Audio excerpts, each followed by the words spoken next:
नमस्कार प्रिय बंधू आणि भगिनींनो, आरोग्य आपल्यासोबत या माझ्या यूट्यूब चॅनलवरती आपल्या सर्वांचे स्वागत आहे. विश्वास आहे ईश्वर कृपेने तुम्ही सर्वजण स्वस्थ आणि निरोगी असाल. बंधू आणि भगिनींनो, कसे आहात सांगा सर्वजण कॉमेंट्स करून. आणि बघा, ही आज तुम्हाला नवीन व्हिडिओ आणलेला आहे. या व्हिडिओमध्ये मी आज नवीन भाजीची ओळख करून देणार आहे. ही भाजी आहे गोपनची भाजी आहे. ही भाजी शेतामध्ये, ज्या शेतामध्ये गहू, हरभरा आणि ज्वारी अशासारखी पिके होतात, त्या शेतामध्ये मुख्यत्वाने ही भाजी आढळते. ही भाजी वेलवर्गीय आहे. ही अशी जमिनीवरती पसरते. याला आमच्याकडे या भाजीला गोपन असे म्हणतात. या भाजीचा मुख्य उपयोग म्हणजे हा एक काळा म्हणून याला वापर करू शकतो. जर कुणाला ताप येत असेल आणि तोंडाला चव नसेल तर ही भाजी करून खायची आहे. ही भाजी अशी गोल अशी आहे. या भाजीचे असे पाने आहेत. याला अशी छोटी छोटी फुले पण येत असतात. याला छोटी छोटी फळे पण असतात जठर झाल्यानंतर. या भाजी ही अशी लालसर भाजी आहे आणि मुख्यत्वाने ही भाजी शेतात असते. ही आता माझ्या घरी शेतातली माती टाकलेली आहे, त्यामुळे आमच्याकडे पण लागलेली आहे घरी लागलेली आहे. त्यामुळे मी आज हा व्हिडिओ बनवलेला आहे. ही भाजी मुख्यत्वेने पावसाळ्यात तुम्हाला आढळून येते आणि या भाजीचं मुख्य म्हणजे याची फक्त पाने तोडून त्याची भाजी करायची आहे.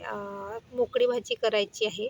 जशी चवळीची भाजी करतो आपण, पालकची भाजी करतो, तशीच करायची आहे. फक्त पानांची भाजी करायची आहे. देठ टाकलं तर भाजी ही कडक लागते, बरोबर वाटत नाही खायला, रुचकर नाही वाटत. फक्त पानांचीच भाजी करायची आहे. तर ही खायला चांगली रुचकर आहे, स्वादिष्ट भाजी आहे आणि चेंज म्हणून तुम्ही खाऊ शकता. मुख्यत्वाने ही भाजी याच्याने आपला ताप कमी होतो. जर ताप येत असेल, सातत्याने बारीक ताप असेल, तर ह्या भाजीचा उपयोग तुम्ही काढा म्हणून करू शकता. ही भाजी भाजीला पाण्यात उकळून त्याचा जो काढा शिल्लक राहील, एका कपामध्ये 1 कप पाणी टाकून याला मांडलं, गरम केला आणि तो अर्धा कप शिल्लक असेल आणि तो पाणी पिलं तर आपला ताप हा नाहीसा होत असतो. बारीक तापामध्ये ही खूप उपयोगी भाजी आहे.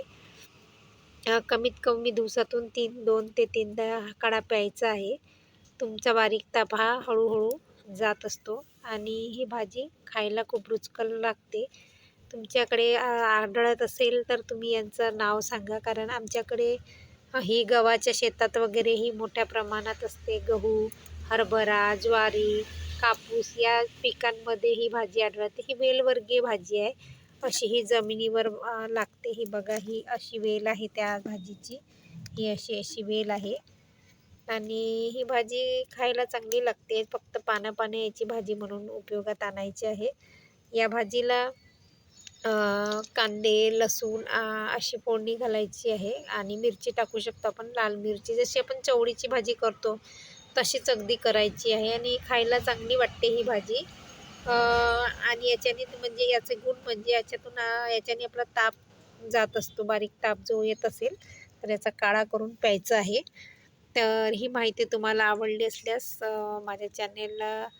माझ्या व्हिडिओला लाईक नक्की करा आणि माझ्या चॅनलवरती नवीन असल्यास व अशा प्रकारच्या नवीन भाजींविषयी किंवा नवीन वृक्षांविषयी माहिती मिळवण्यासाठी माझ्या चॅनलला सबस्क्राईब करणे विसरू नका. धन्यवाद.